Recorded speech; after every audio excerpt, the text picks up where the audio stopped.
Hey everybody, good morning, it's Robb. Guys, today is another video in our series of videos on how people can come up with different ways of building their own low-cost houses. Last week we did how to build a low-cost house of stone. The week before that was how to build a $50 underground house. Next week we're going to do two books that are free. I'll show you where you can get them. By an architect moved to India, Laurie Baker, back in 1947. He spent the rest of his life in India building very low-cost houses.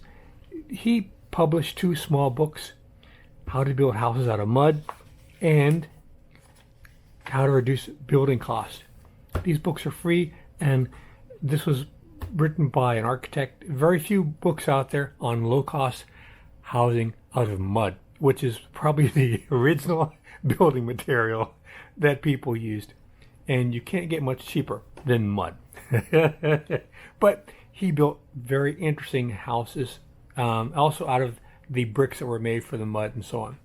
Next week is going to be the books on mud that you can get for free. This week we've got Rancho Costa Nada, the dirt cheap desert homestead by Phil Garlington.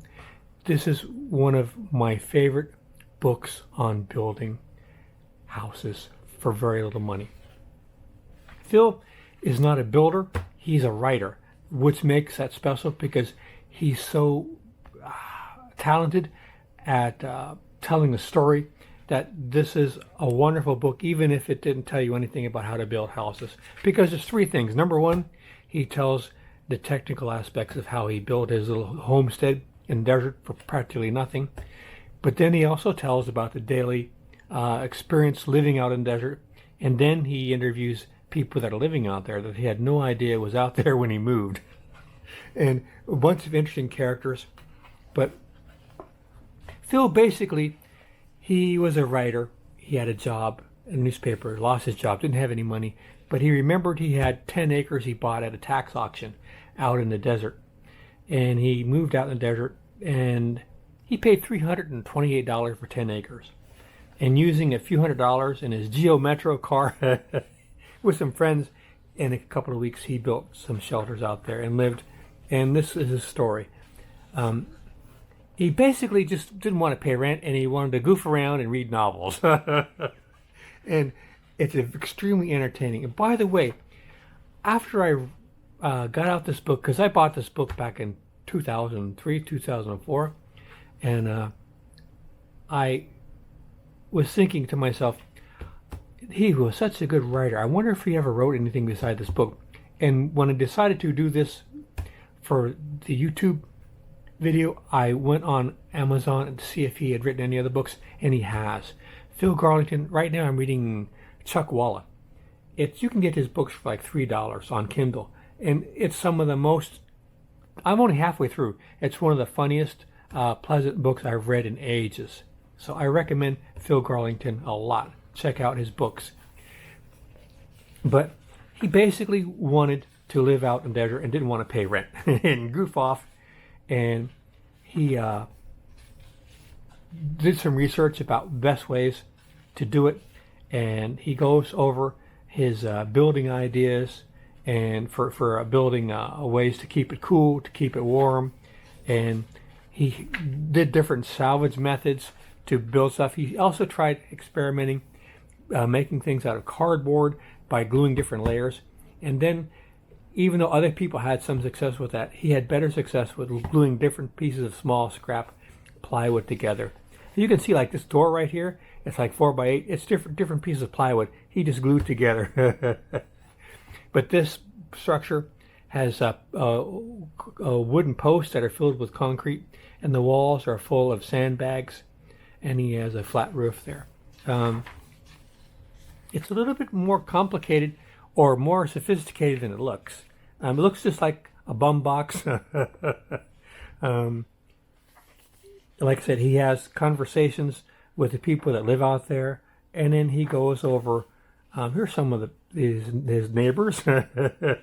JR's wife, the family, the father, the son, the grandmother, and here's the hobo, the dog lady, Yeah, a lot of interesting people he met out there. He goes over how he purchased the land at the tax auction, and how you can still purchase land, but it's rather expensive if you don't get it to the tax auction.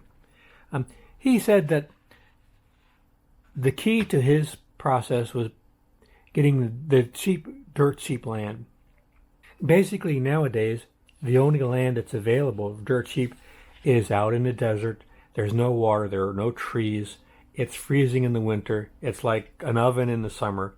And the dirt is alkali, so the dust is kind of unpleasant if you breathe it. So it's nobody wants to live out there. So this is not going to be a book that's going to help very many people. But it's still interesting for some of the technical aspects and just for the general entertainment of the process he used to build, and all the people he met and things he did. And the way he describes everything is very entertaining. Here he shows building the little cabin and the structure, how the solar wall and the wind scoop and so on, the interior details. He talks about building using his crapboard process, gluing the plywood together, and he went over how other people in the desert living out there have built their living area, working with cardboard walls. The other people have their structures, the ways they keep cool, the way they keep warm. Then he talks about the Bureau of Land Management have different places where people can rent like 9 months of the year for $125. Different vehicles. I want to emphasize how good a writer he is and how good he is at noticing things. And I've recently had to start taking the local public transportation and been riding the bus. Back in Thanksgiving, I stopped. My car was in an accident. I stopped using a car. I started using public transportation or Uber, and riding the bus has been an adventure.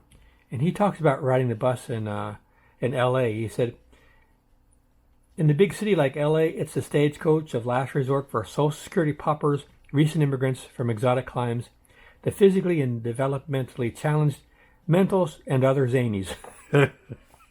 He talks about every time he gets on the bus, there's somebody with a wet cough behind him, and also having to wear different things when he's on the bus to protect himself from getting hit. And it's been my experience exactly.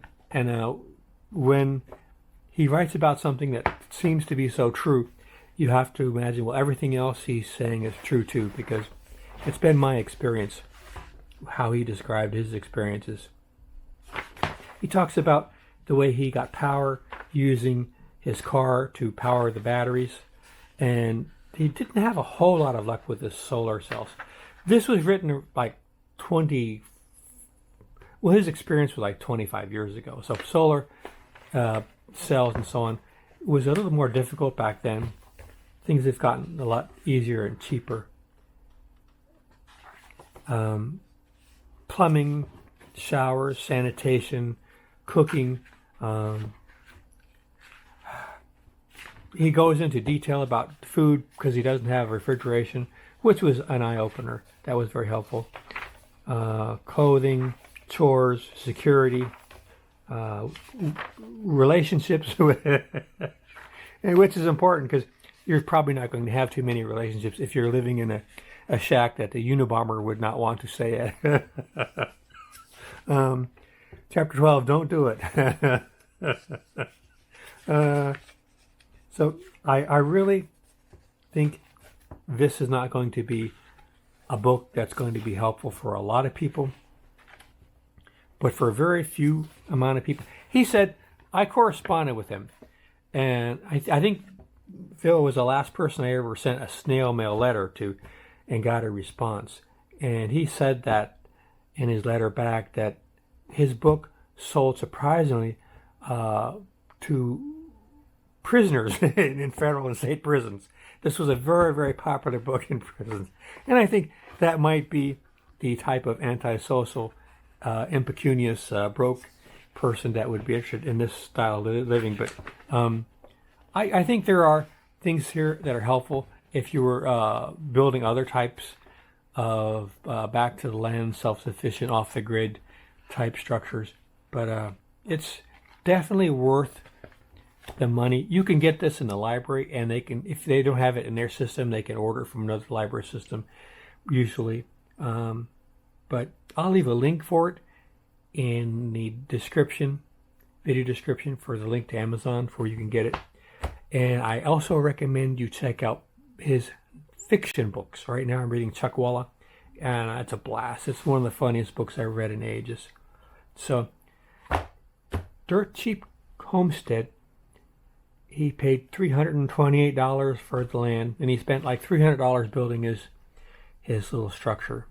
And he didn't have to worry about rent or mortgage again. So this is another one of our series of books on how people responded to high cost of living and what they came up with to not having any money or not wanting to pay the man. All right, guys. Hope this was helpful to you. And don't forget, next week is mud. And it's free, too. All right, guys. I'm also going to be doing some basically books on how to have more frugal or less inexpensive lifestyle. And there's a lot of books out there, and I've read them over the years, and I think it'd be fun to review some of them. And we'll be doing some books like that. All right, guys. Take care. See you out there.